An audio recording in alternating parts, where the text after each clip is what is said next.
মাঝখানে থাকতো ছোট্ট মিষ্টি হাতি টুনটুন আর তার দুষ্টু মিষ্টি বন্ধু হাসছানা পিপি।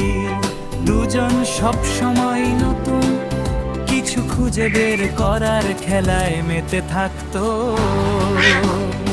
একদিন সকালে পিপি নদীর ধারে খেলতে খেলতে চিৎকার করে উঠলো, টুনটুন টুনটুন আমার হলুদ পালকগুলো যেন আজ একটু মান দেখাচ্ছে। কোথায় যেন আমার আসল রং হারিয়ে গেছে। টুনটুন অবাক হয়ে পিপির দিকে তাকালো। তাহলে চলো আজ আমরা তোমার রঙের খোঁজে বের হই। ওই রঙের খোঁজ শুরু।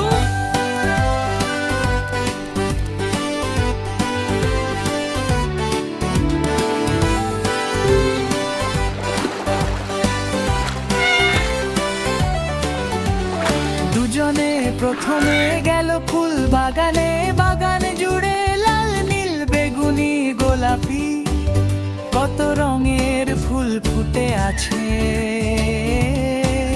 পিপি ডানা ঝাপটিয়ে বলল, হয়তো আমার রঙেই ফুলগুলোর ভেতর লুকিয়ে আছে।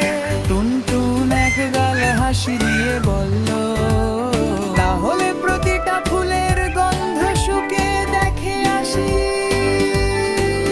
তারা ফুলের মাঝে না খুঁজে ঘুরে বেড়ালো, কিন্তু পিপির রং কোথাও নেই।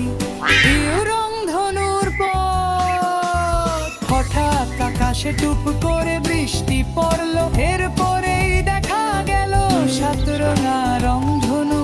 পিপি চোখ বড় বড় করে বলল,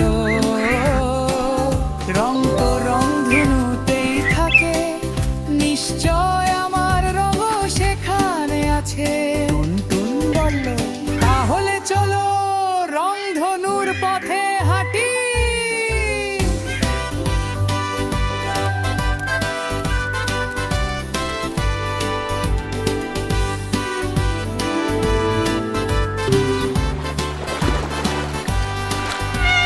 দুজন পাজির পথ ধরে ঝোপঝাড় পার হয়ে রং ধনুর নিচে পৌঁছালো, কিন্তু রং ধনু তাদের রং ফেরত দিতে পারলো না।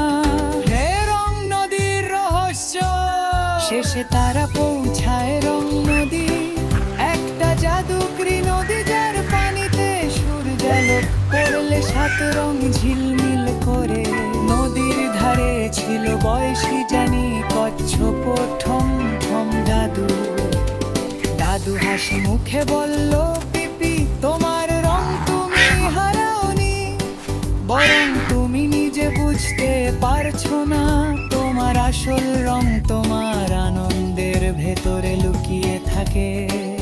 যত বেশি তুমি হাসবে মিষ্টি হবে, তত বেশি উজ্জ্বল দেখা দেবে তোমার পালো।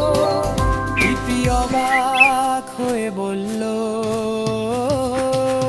মানে আমি হাসলেই আমার রং ফিরে আসবে? দাদু মাথা নাড়লো, হ্যাঁ হাসো আর নিজের মতো করে উজ্জ্বল হো।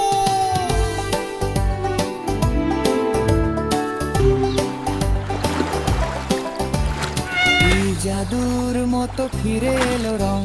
পিপি খিল খিল করে হেসে উঠতেই তার হলুদ পালু দেখা দেবে তোমার পালো। পিপি অবাক হয়ে বলল, মানে আমি হাসলেই আমার রং ফিরে আসবে? দাদু মাথা নাড়লো, হ্যাঁ হাসো আর নিজের মতো করে উজ্জ্বল হো।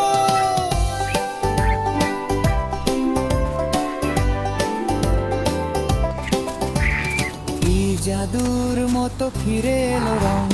পিপি খিল খিল করে হেসে উঠতেই তার হলুদ পালু তুলো ঠিক আগের মতো সোনালি ঝলমলে হয়ে উঠলো।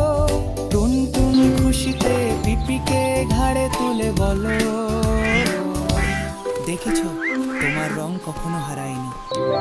পিপি হাসতে হাসতেই বলল, আজ আমি শিখলাম আমালু তুলো ঠিক আগের মতো সোনালি ঝলমলে হয়ে উঠলো।